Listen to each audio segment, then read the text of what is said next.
So far, we've covered what the ketogenic diet is. We've covered how much to eat, what to eat, and how the ketogenic diet might help you. Today, I want to talk about some vitamins and minerals that you may want to consider to improve your keto diet and take it to the next level. So far, we've been talking about proteins, fats, and carbohydrates, with of course carbohydrates being the least of the three. But contained inside those fats, proteins, and carbohydrates are micronutrients, vitamins and minerals. So I'll talk about the vitamins and minerals that are going to be most important to you on the keto diet and how much of them that you actually need. You can examine your own diet to see if you're getting enough of these things, and if not, you may want to consider supplementing some of them. And spoiler alert, there's 2 or 3 that you'll never get enough of in your diet. Stick around.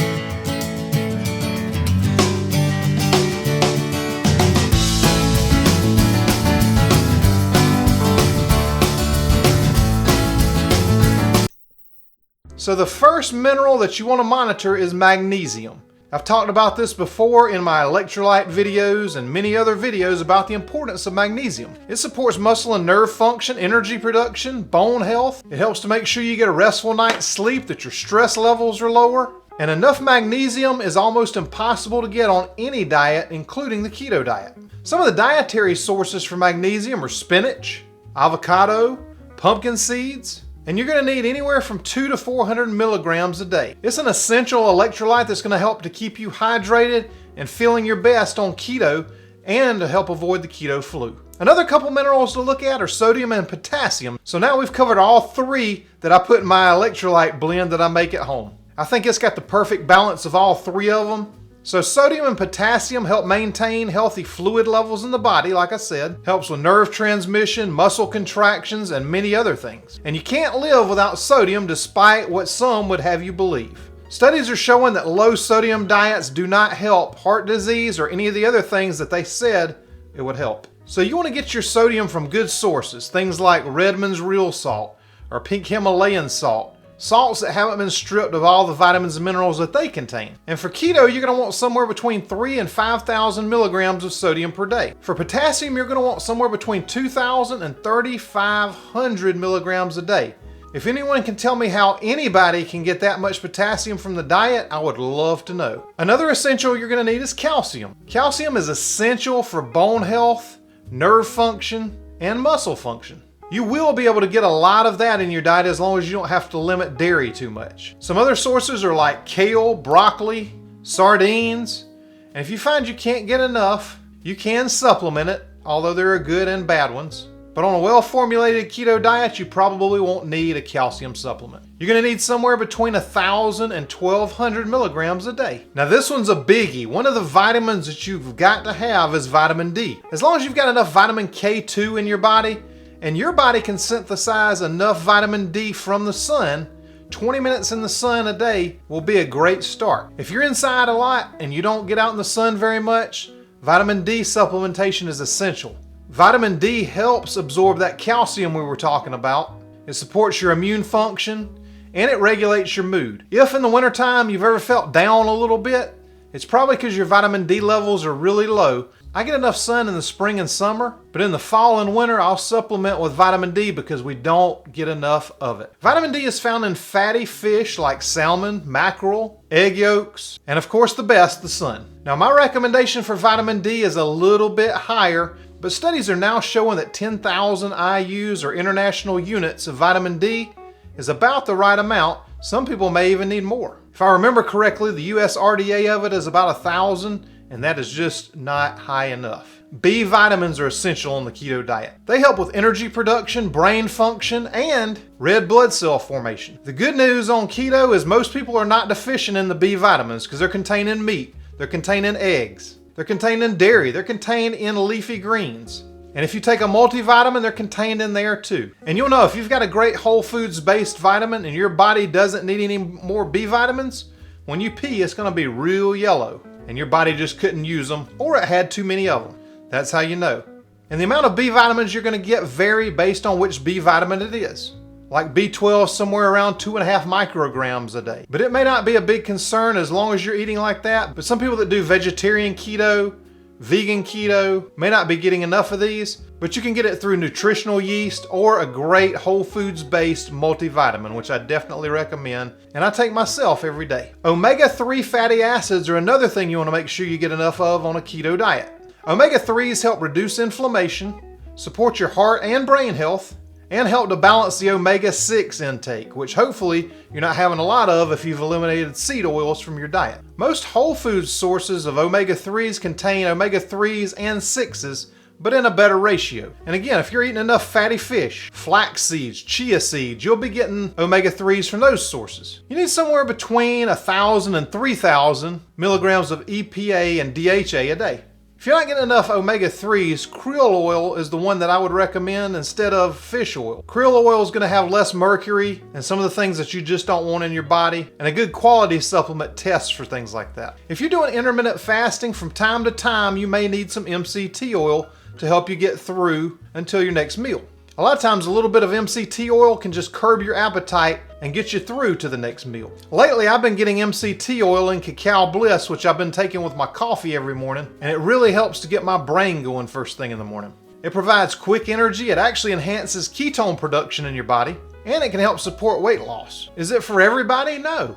But if you're having a hard time with intermittent fasting, it's definitely worth a try. You can mix it in with your drinks and you won't even know it's there. I'd say maybe a tablespoon to 2 tablespoons a day if you need it. Now some people, particularly when you start the keto diet and you're transitioning from burning sugars to burning fats, it can mess your gut microbiome up proper. A lot of times you just need a little time to adjust, and things can happen from constipation to diarrhea, gas. Everybody's a little different. One thing that may help is digestive enzymes. I really like ox bile for this, but there's a lot of other digestive enzyme supplements you can get that would be helpful. It just helps you to digest the fats and proteins that you may not have been getting in your diet previously, and your gut just doesn't know what to do with it. If you do feel like you're having issues with your digestion, usually 1 or 2 tablets of that right before a meal will help your body break down the fats and proteins. To me, fiber is one of the most important things on the keto diet. Many people will disagree and say you don't need fiber at all. Studies have shown that fiber, especially from whole food sources, are essential for a healthy gut microbiome. Without it, the entire chemistry of your gut is altered. That may mean you're not able to uptake the vitamins and minerals that you need. Fiber promotes digestive health,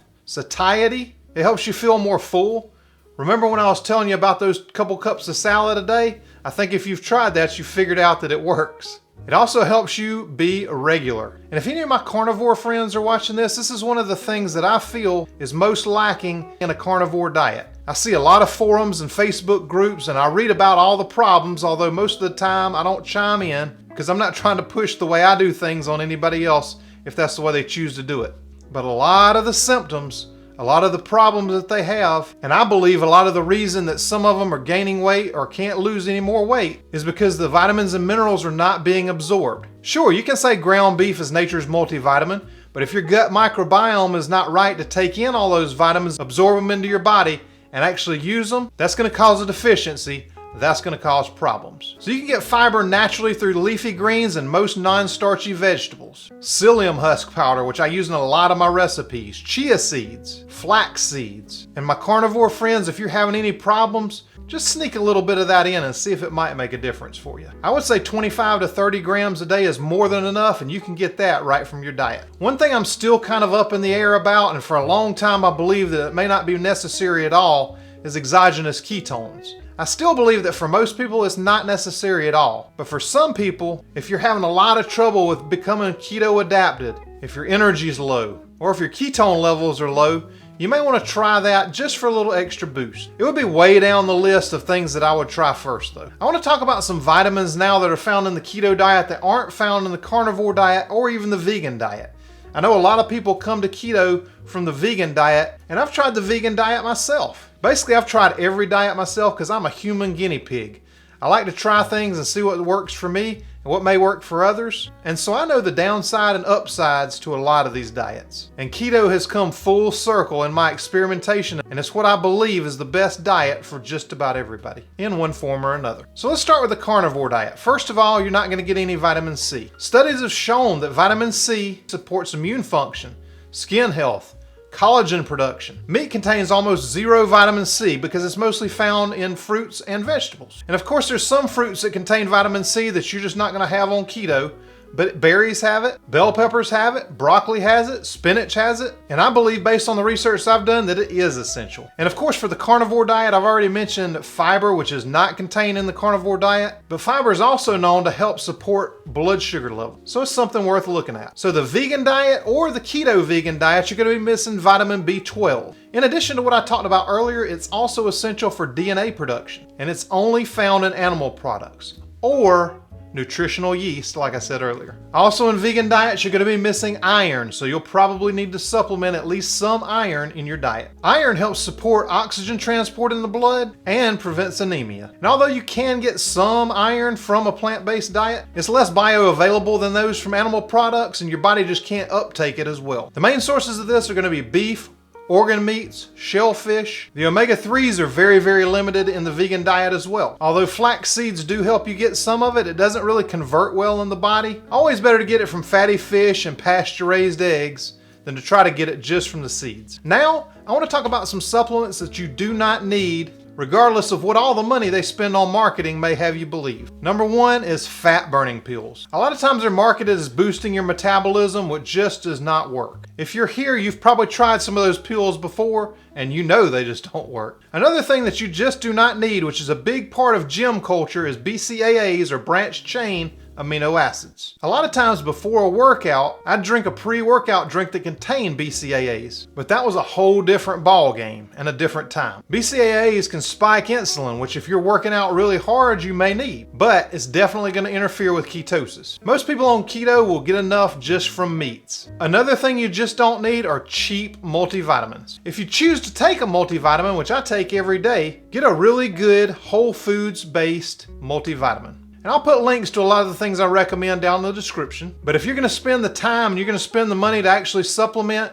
do not get the cheapest multivitamin on the market. The reason they're cheap is because they contain the cheapest ingredients. Most of the time, a lot of poorly absorbed vitamins and mineral sources. So the first source that you should be looking at to get all your vitamins and minerals are foods. But if you're not getting enough, get a good whole foods based multivitamin. Another thing that you don't need are glucose disposal agents, things like metformin, which you have to go to a doctor to get, but I just do not recommend these. Time will tell if I'm right or wrong, but I feel that there are a lot of problems coming for a lot of people that are taking things like this. Basically, what metformin does is it releases your glucose production by your liver and helps improve your insulin sensitivity. The problems we'll see later. Some of the other glucose disposal agents that I don't think you need are things like alpha lipoic acid. A lot of these supplements are just trendy. You may see it on Dr. Oz or another show on TV. But if you're anything like me, you've tried some of these things and know they just don't work. There's bitter melon extract. Chromium was huge for a while. And you will find chromium in a good multivitamin as well as some other supplements. Now, one interesting alternative without the side effects of metformin is berberine. There's a lot of studies coming out now that say that berberine improves insulin sensitivity and insulin resistance. It helps regulate your blood sugar, it helps regulate inflammation, it improves heart health and helps balance your cholesterol, lowering your LDL cholesterol and your triglycerides. And triglycerides are the main thing to be concerned about. So if you're struggling with your metabolic health and need some help in weight loss, berberine may be a good supplement for you. And studies are showing that it may help you to stay in ketosis longer. If you're wanting to take berberine, I'd suggest these 500 milligram tablets and take 2 a day, 1 with each meal. If you eat 3 meals, I would take it with breakfast and lunch. So when's the best time to take all these supplements? I would recommend taking them in the morning. Now, some vitamins and minerals are fat soluble, some vitamins and minerals are water soluble. If you don't eat breakfast and you intermittent fast, either wait till lunchtime to take your supplements, or that little bit of MCT oil I talked about earlier will help the fat soluble vitamins to get in your body. And what supplements do you get? I'm going to leave links down below to a lot of my favorites, but you want to look at the labels and see where they're sourced from. Make sure they're whole foods based supplements. Or for some of the minerals, third-party testing is great, even though a lot of times it's not the best, because they may never go back and test it again after the initial tests. But there are some great companies out there that make the vitamin and mineral supplements, and I can assure you, you always want to stay away from the cheapest ones you find. They're cheap for a reason. I've already made a video about what herbs might be helpful to you to support your keto diet. I'll put a link to that right up here for you and down in the description. In the next part of this series, I'm going to talk about some common keto mistakes that you may be making and how to avoid them. And if you've missed any of the other episodes in this series, I'm going to put the entire playlist right here for you.